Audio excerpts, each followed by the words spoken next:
Well, just 2 years after overwhelmingly passing a supplemental levy, Parma School District is again asking voters for help next month. Well, that one did help pay for co-op programs with other neighboring school districts. This one will be focused on some basic needs, some basic items needed to keep Parma schools operating. The district, which has just about 1,000 students, says it needs $1.3 million to help pay for transportation, air conditioning, and even teacher pay. Aspen Shumpert spoke to the district about what's at stake.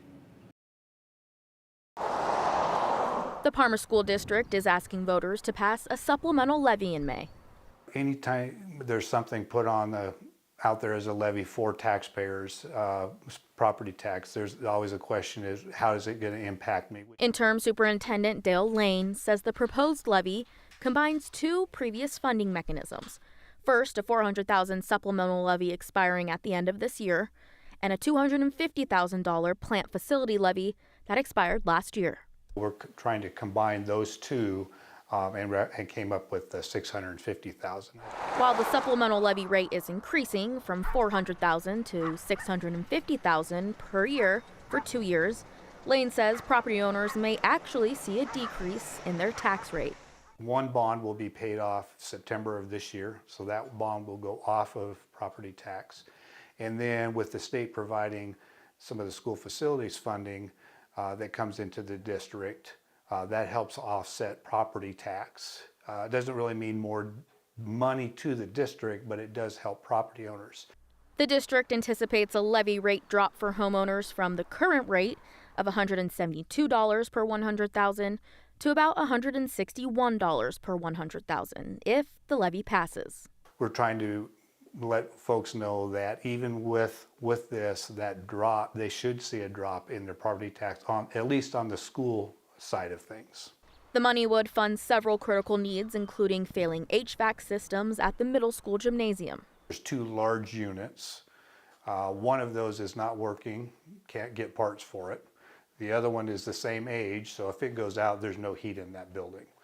And help replace 2 school buses. When those come to their life end, trying to replace 4 buses is very difficult.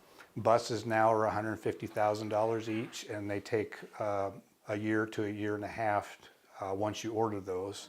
The money will also help the district pay for extracurricular activities and competitive teacher pay. We're just a few miles from Oregon, so sometimes we lose teachers across the border because Oregon pays a little more. So we're trying to stay competitive there. Of course, extracurriculars, that's especially in a small district, very important not only to the students but to parents. So we're trying to maintain all those activities that we have. If voters reject the levy, Lane says the district would need to look at making some tough decisions. Realistically, extracurricular isn't going to go away. We want kids to participate. It may look different. Maybe you limit how far students travel. Some districts have gone to pay to play. I know this district has tried to stay away from that to make sure as many kids can participate as possible.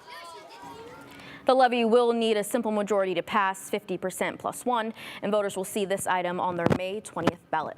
I know we talk about this all the time when it comes to the legislature, and they tell us we're pumping more money into education than we have before, over 10 years or whatever. But these levies and these bonds that we're seeing obviously tell us that it's not enough. Definitely. Maybe too little, too late kind of thing. Yeah. When it comes to the teacher pay, that's obviously another factor of this. As he mentioned, they're just a few miles from Oregon, just to jump across the river. What other incentives are they kind of using? Yeah, they're already at a 4-day school week, which is an incentive for teachers, but they're really still trying to be competitive with people in Oregon that are paying higher, so they're really still needing to be competitive there. Yeah, because that pay raise obviously would help. All right, Yep. Thank you very much, Aspen.